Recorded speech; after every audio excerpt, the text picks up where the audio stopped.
This is Puck Year, New Zealand's hockey podcast with hosts Logan Swinkles and Joe Jury, bringing you the best stories and interviews from Down Under.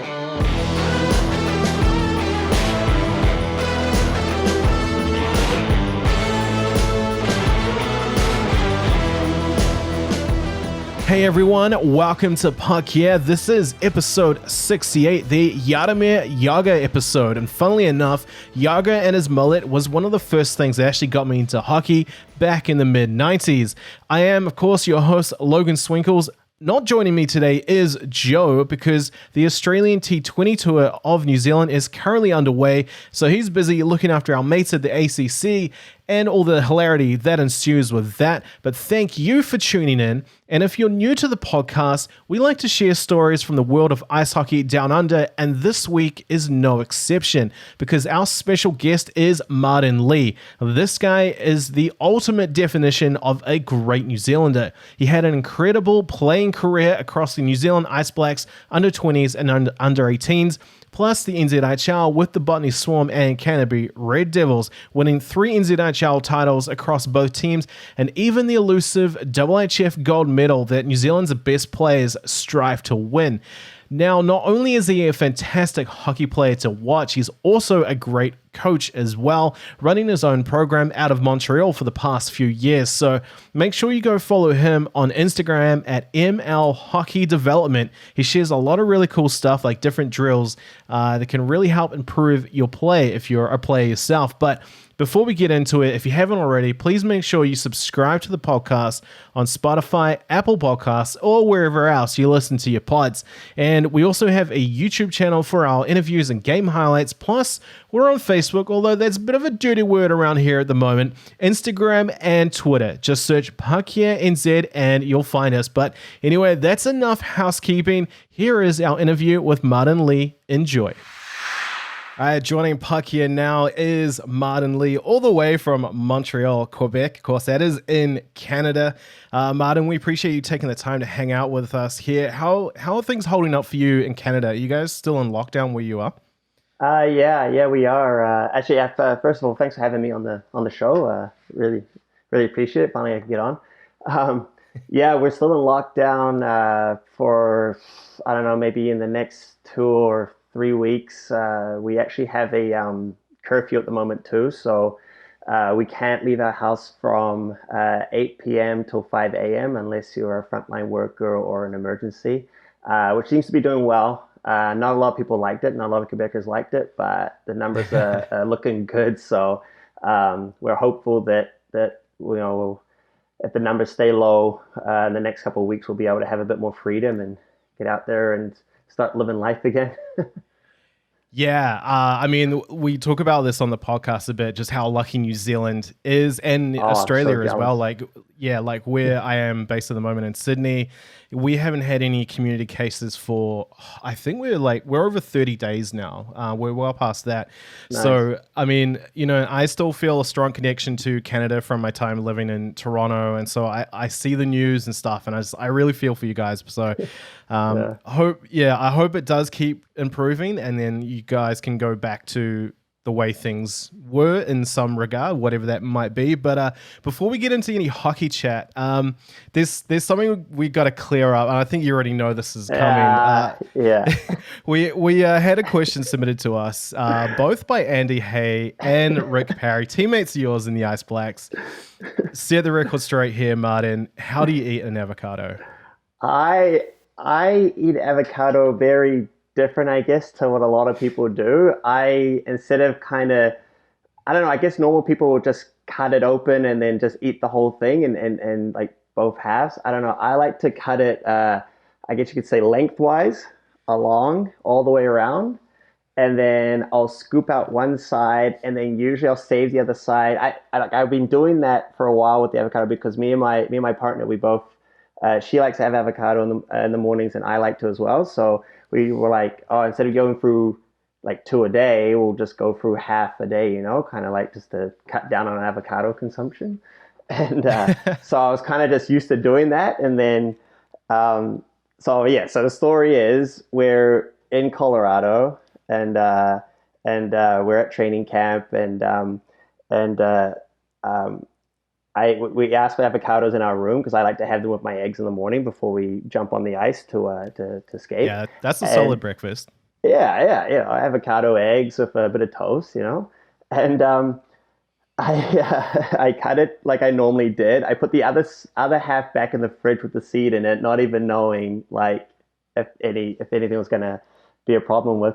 And I come back to the room after training, after our first practice or our second practice, I can't remember. And the whole room is just all my roommates are silent. Like Rick's there, and he's just like everyone's just silent. Everyone's kind of just doing their thing, and then I was kind of like, what's wrong? What happened? And they're all kind of just like, they're not saying anything. They're just like, oh no, don't worry about it. We'll talk about it at dinner. Don't worry about it. I'm like, oh my god, like, did I do something really bad? Like, did I break a really bad rule, or did something happen?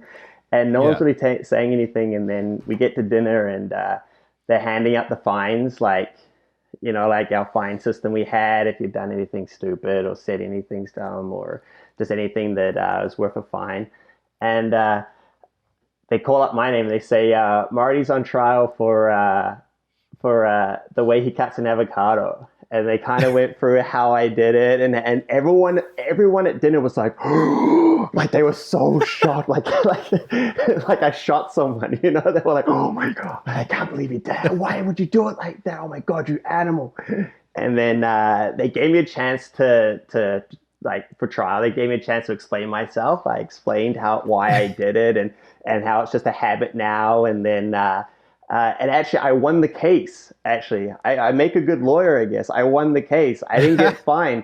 I can't remember who was on trial there, but they stood up, and I think Schneider was on trial. Was the jury, or one? His table was the jury, and I remember Schneider like standing up, and he was like, even though this is a horrible way of, he saw the evidence too. Someone had taken a picture. He's like, even though this is the horrible way of cutting an avocado, we can't stand in the way of science and innovation. So Marty, you're off the hook. And I was like, yeah, awesome. And then next thing you know, there was like our group chat was full of people like cutting avocados like the different way, and like hashtag Martin science, like stuff like that. It was so funny. It was just like, yeah. So if anyone wants to surprised. learn. Yeah. I'm surprised I don't remember that, because like I traveled with the Ice Blacks for that training camp. I know the trials. I got pinged a few times for wearing my hat at the dinner table, and of course I happily obliged with the money. I can't even remember what that went towards in the end. Was it beers or something? I don't know. I think it was. We were gonna. I think the idea was to go towards something at the end of the camp. I don't know. At the end of the tournament, I think. I don't know. Maybe we didn't raise enough money. I don't know. Maybe it wasn't enough, but I think I'll tell you one thing that did happen at the end of that training camp and tournament is a few of us got food poisoning. I know me and Coxie got it pretty bad. I believe the culprit was the taco meat on the very last night. Was it the taco meat? Yeah, it was. Yeah, I remember coming home and. I wasn't like, it was maybe like the first day in I was okay, and then the second day I was not good. I was in rough shape and couldn't figure out what it was. And then someone put it on the group chat. Someone had said something like, does anyone else feel this way? I don't know who it was. It might have been Coxie actually put out a message. I think it would have been Andrew Cox, yeah. Yeah, and then everyone kind of everyone was chiming and going, yeah, I thought it was just me. I thought it was airplane food. I don't know what it was. And yeah, so no, that timing makes sense, because obviously you were going back to Canada from Mexico, whereas the rest of us were going back to New Zealand. I dropped off. The flight was going via Sydney, so I dropped off there. When we landed in Sydney, dude, I was a write-off. I was a wreck. And even before, when we were landing, this is when it really hit me. I think it was in the last hour of the flight, and I feel so bad for the really nice girl who was sitting next to me, because I think I just kept passing out, and I was really trying to fight it. I just couldn't tell what was going on. Like I'd never experienced this before. It was just like my energy just got drained. And like I slept really well on the flight, so it wasn't that. So I got a coffee and, it's on the tray. And then I think I might have taken a couple of sips and then I passed out, knocking the coffee all over my lap. And I think I got a little bit on her. So when I woke back up, I was just like, I'm so sorry. Like, I don't know what's going on. But, she was really lovely. Like, she was like, you okay? You okay? And I was like, I think so. But like, yeah, as soon as we landed, I'm so glad that I was able to get through customs and everything so quick, because once we got to baggage claim, I threw up on the Uber back home from the airport. We had to pull over, and I'm pretty sure I had a good chuck on Parramatta. So yeah, so I mean, we'll get more into the Ice Blacks game in Colorado, because that was a really good time. But I want to throw it back all the way to 2006, where you made your NZIHL debut, which with the team, then was the South Auckland Swarm, now their Botany. You were really young at that time, like 16, 17. What was it like entering the league at that age? Like, what kind of challenges do you have to face? Well, yeah, for me it was. I remember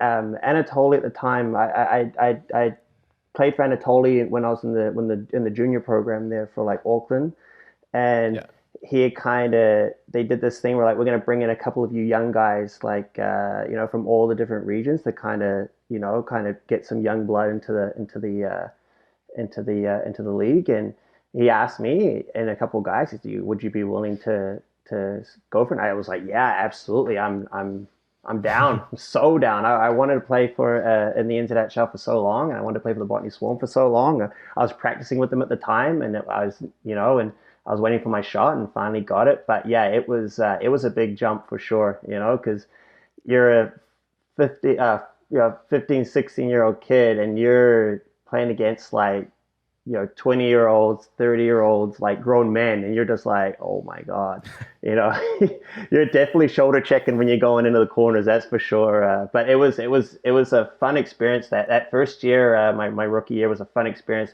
just traveling with the guys, like learning things, like talking on the road, things like that, all the trips. And I was really fortunate to have, Andy Hay was on the team. And he was my coach, kind of like my coach growing up a little bit. Like, he helped me when I was first kind of got into like ice hockey and stuff. And it was nice having him on the team. And he was kind of, he was he still is a respected person on, in the hockey community in New Zealand. And it was just nice that he was kind of like my big brother, kind of looking out for me and things like that. But it was a lot of fun, just getting to know those guys and getting used to it. And I loved it. It was a lot of fun. That's awesome, man. Yeah, I mean, that's just Andy Hay to a T. He's always there to help the younger guys out. And of course, 06 was a pretty busy year for you, hockey-wise. No, not only were you there with the Swarm, you were playing for New Zealand in the under-18s and under-20s as well. I was looking up those old tournaments. You can actually still sometimes find the info. IIHF they're around? refreshed yeah, so the IIHF refreshed their website a few years ago, and a lot of that info is really hard to find now, but Wikipedia still comes to the party, as does Elite Prospects. Yeah. And your profile there mentions that for Romania with the under-20s, you had 7 goals and 1 assist in 5 games there. What do you remember from that trip to Romania? That was a fun trip. It was. The stats probably don't lie. If anything, maybe they left a couple goals out. I don't know. But it was a fun trip. I think that was my first real international, like, playing for New Zealand, like the whole shebang thing. And like I had done little things like travel to Australia and back, but that it wasn't like it. And then that first trip was I was ready to go, and I loved it. And I remember it was me, who was on my line? If it was me, Josh Hay, and I can't remember how center was. It might have been Lyle Idlewind at the time. I'm not too sure. And our line was we just lit it up. I loved it. It was. I remember. I think it was me and Josh were both. I was jersey 11, and I think he was jersey 12. And because we were just kind of, it was always like 11 from 12, 12 from 11, things like that. I think they kind of just said, you know what, look, we'll just give him a bunch and we'll give him a bunch. And then, because I think the refs are getting sick of like saying 11, 12, 12, 11, 11, 12, things like that in the stats. It was funny. But that was a good trip. I really liked that. I really enjoyed it. It was definitely an eye opener for sure. Like first kind of taste of Europe, and it was quite fun. Yeah, I mean, going to somewhere like that on the other side of the world when you're such a young kid would be an eye-opening experience, which of course you then would have taken with you. Basically, you've traveled all around the world for hockey. We'll get into that a little bit later. But to kind of round things out with 06, you also got awarded the NZIHL Rookie of the Year, I believe.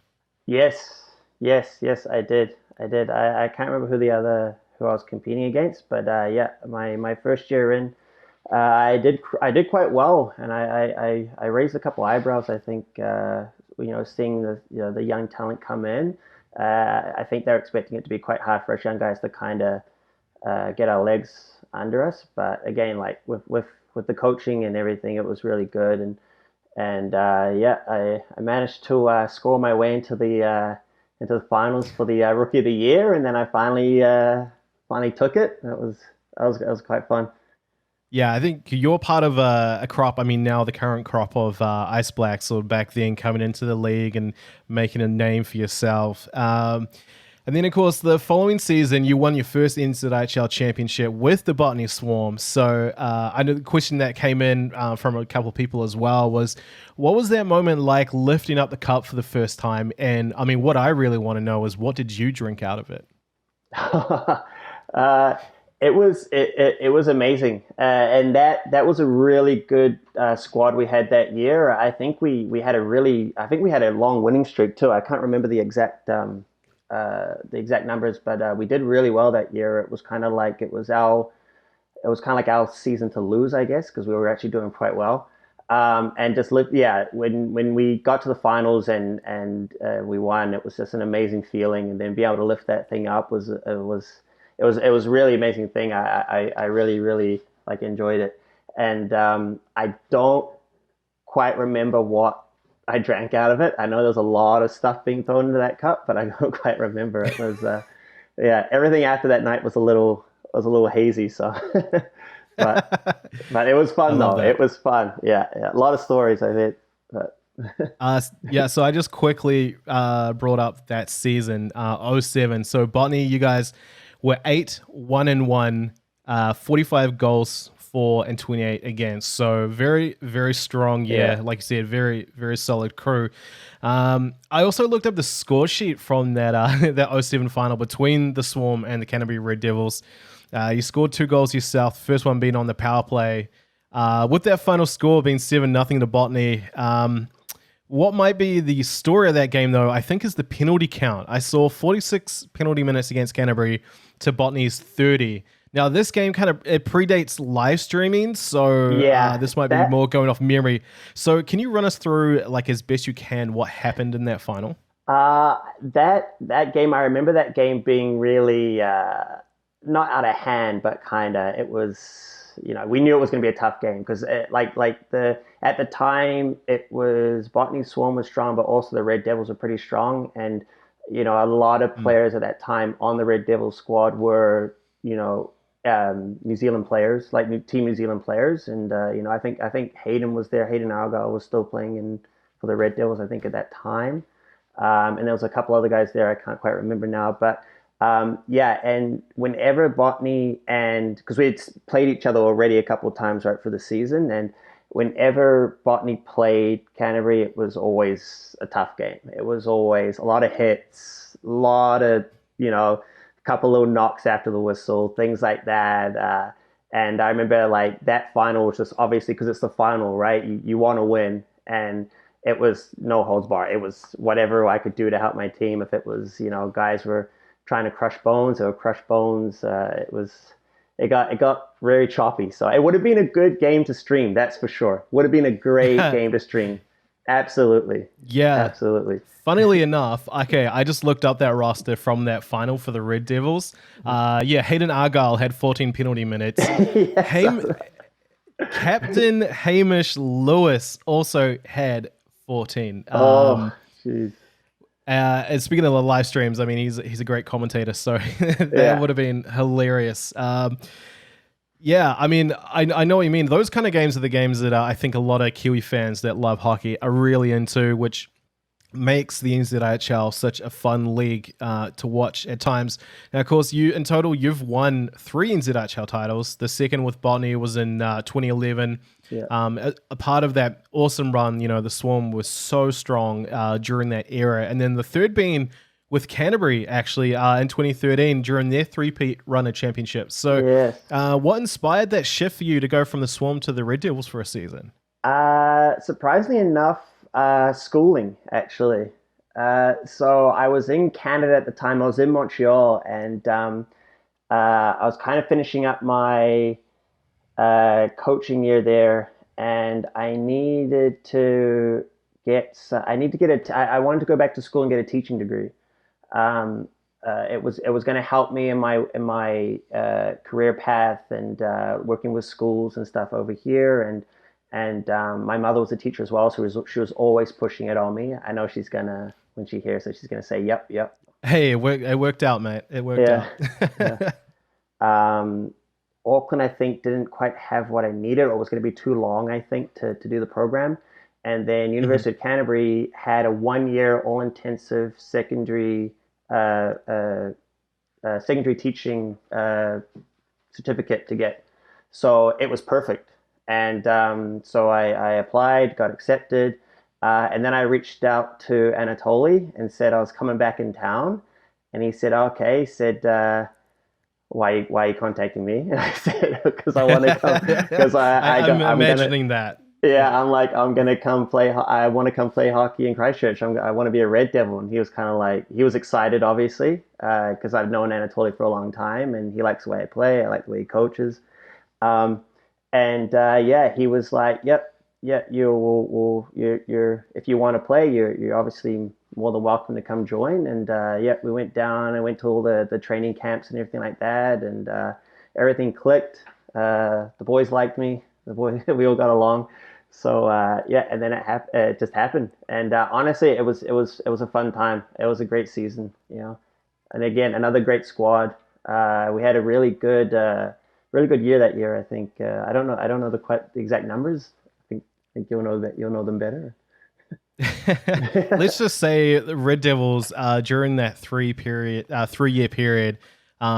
Before now, of course, the Stampede are the dominant team of the league. The Red Devils were just, almost unstoppable, which is right when I was starting to get into the league. I only really started covering it from about 2013 onwards, which of course was when being based in Auckland, the Auckland teams weren't doing really well, but I'd hear about Canterbury, and so and then of course the games were live streaming at that point. So that was a very fun team to watch. Now, of course, keeping with your winning ways, not all New Zealand players get to experience winning a gold on the IIHF World Stage, but you did just that in 2008 with the under-20s, dominating in Serbia, of all places. So again, looking at the stats, New Zealand scored 66 goals, only allowing 15. You beat the hosts 5-4 in what was billed as a major upset. What was that experience like for a group of young Kiwi kids traveling to the other side of the world and coming out on top like that?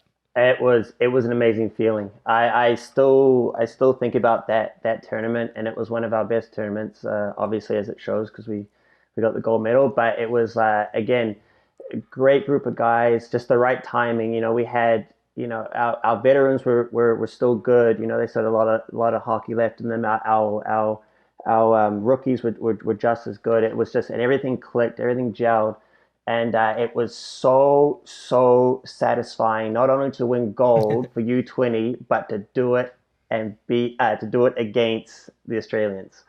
It was an awesome feeling. It was just like, it's kind of like, not only do you get gold, but you beat you beat you beat your big brother. It was awesome. Yeah. So I saw that you were fourth in team scoring.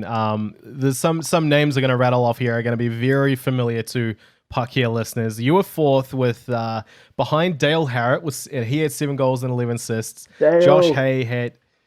Josh Hay had 10 goals and 8 assists, so you mentioned earlier.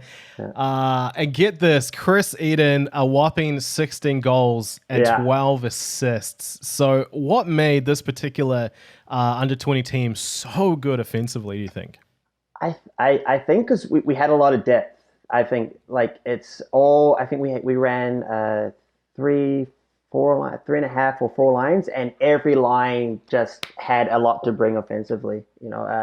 It didn't matter where you were. It was we had really good offense, and our defense was really good too. We had just a lot of experience. Just it was perfect timing for it all to happen. We had a fairly older team.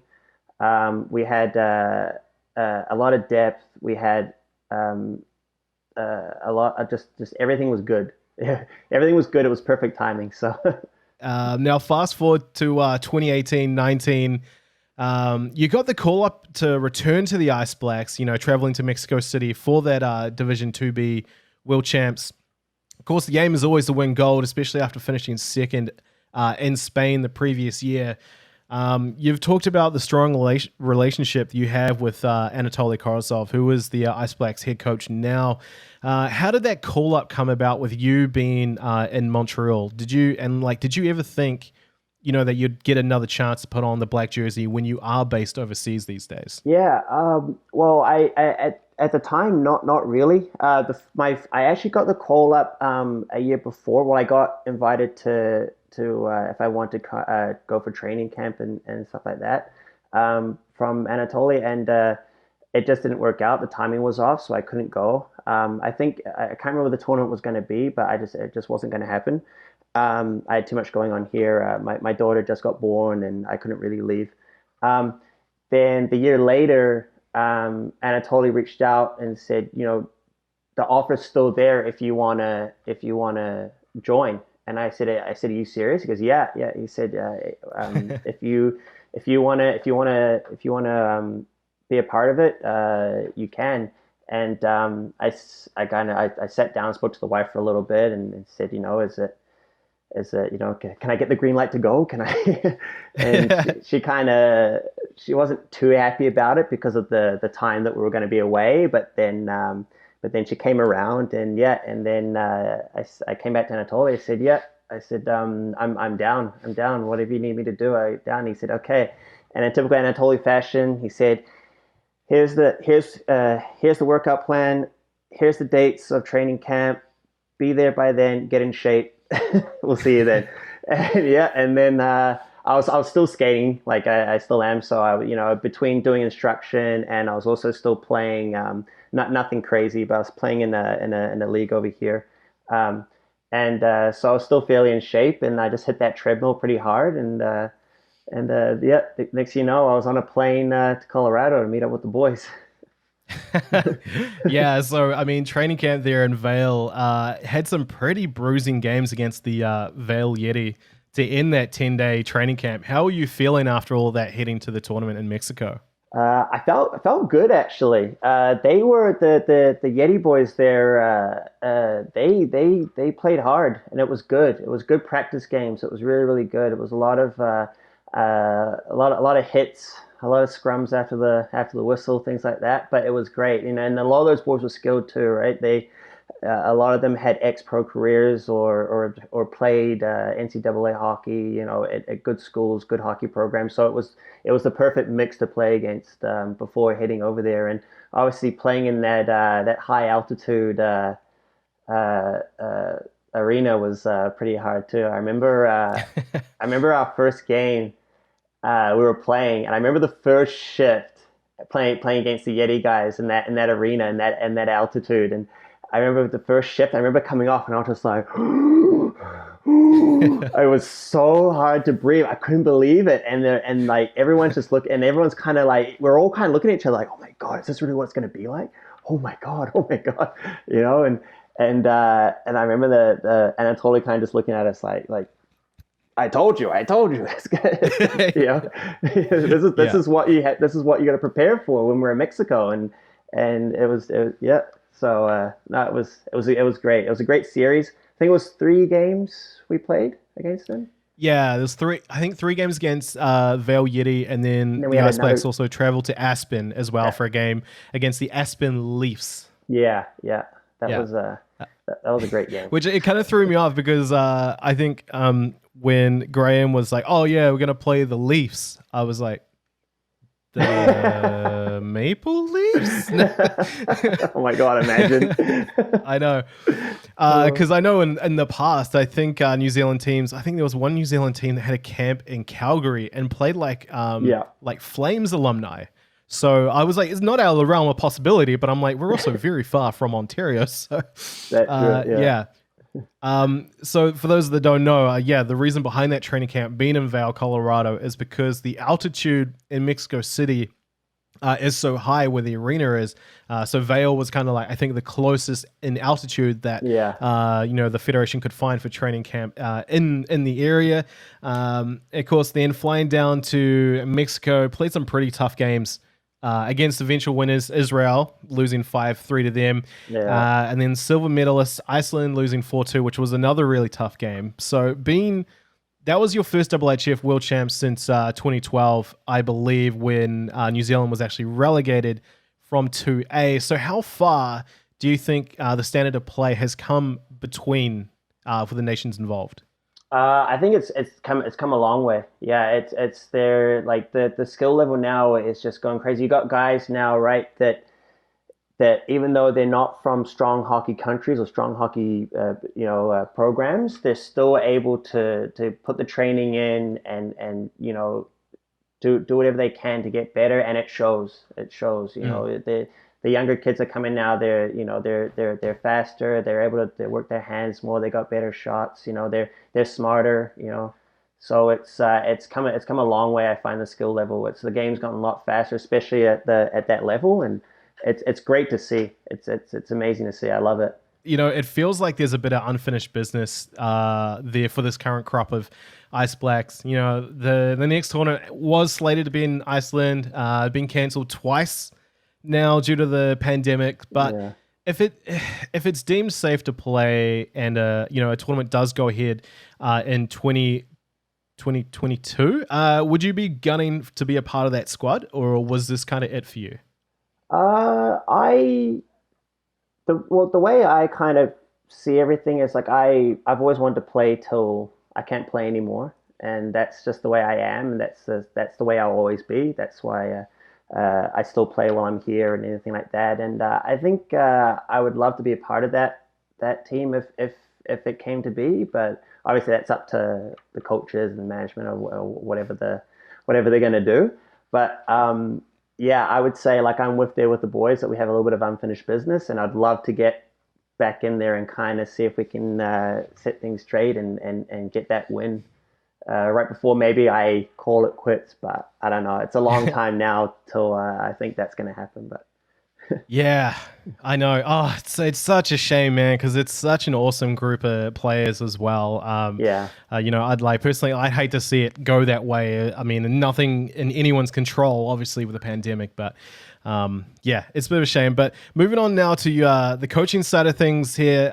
Speaking with Martin Lee on Puck Here podcast, because you've traveled all over the world.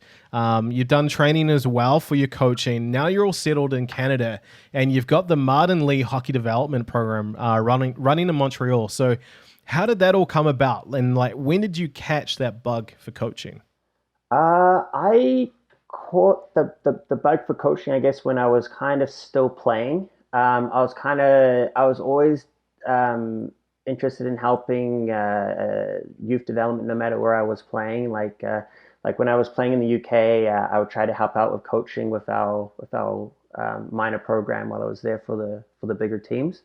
And then the same thing, like when I was in Finland, where I did my degree for coaching, we were always doing camps with the minor hockey clubs in the local area, obviously as part of our training. But that's where I was kind of like really getting into it, and I kind of started seeing like, okay, I actually quite enjoy this. I think this is something I could do.